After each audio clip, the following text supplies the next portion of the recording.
Archery deer hunting for beginners is brought to you by Rack Stacker Big Game Attractants, Fast Track Performance, Kent Cartridge, Vortex Optics, Mossberg Firearms, Bullseye London, and the Nook Professional Cases.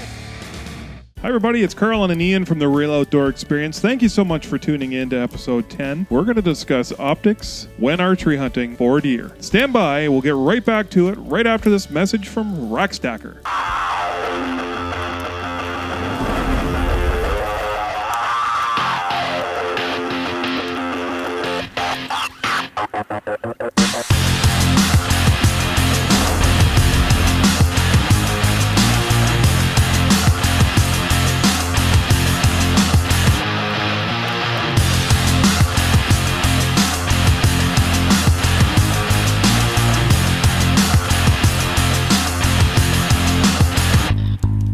With firearms, optics is a huge deal. We've mentioned before that we use Vortex. You know, the Vortex quality and the glass and all the materials and, you know, the unstoppable, unbeatable warranty. It's the warranty that was the big thing for sure. Yeah, you know, it's a great package, but archery, you know, you could have a scope on a crossbow. With archery stuff, it's more about the rangefinder and the binoculars. For archery hunters, the most important piece of all your optic gear is going to be your rangefinder. Right. Because what an arrow is doing at 30 yards versus 20 yards versus 40 yards versus 5 yards is so dramatically different.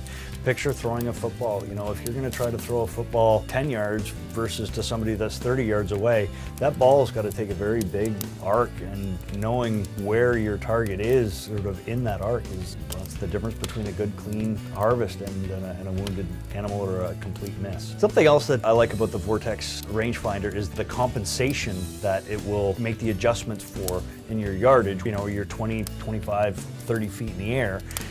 And it's all about gravity. Whether you're 30 yards up in the air or sitting at the base of the tree is no different, but what does that do to your actual range and your flight time of your arrow? And the degrees that you are now up in the air and shooting down, being able to compensate for that, I think is a really cool feature. Most rangefinder manufacturers do have a trajectory compensator or a degree compensator. You know, they call them different things, but folks, you get what you pay for. You know, you can get a $200 rangefinder that's gonna say, you know, that's at 20 yards, but when you go 30 feet up in a tree, is that still 20 yards? And should you be shooting it like it's a 30-yard target or 20-yard target, whatever it happens to be? We put safety straps on our body so that if we fall, we don't hit the ground. We've got our binoculars on straps. If we drop them, they don't hit the ground. But then you reach into a pocket and pull out your rangefinder, you know, there it goes, and it can wind up in a puddle.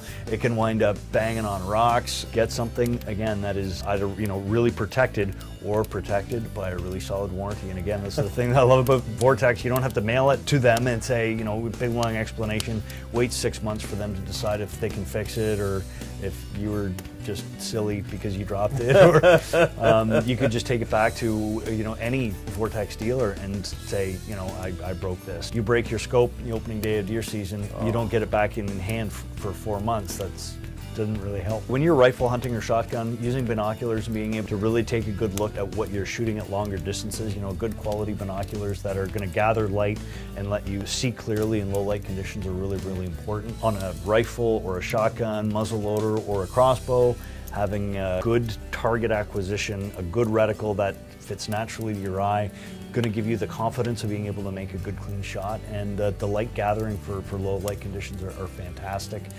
Red dot scopes are great, you know, that there's a lot of different options out there.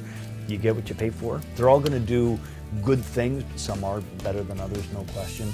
The most important piece, and I think that we agree on that, is the rangefinder when you're archery hunting, because what your arrow is going to do at shorter distances versus longer distances are just so extreme, and it's really important to know what that difference is. Thanks again from Ian and Carlin, and we are the Real Outdoor Experience. And as always, keeping it real.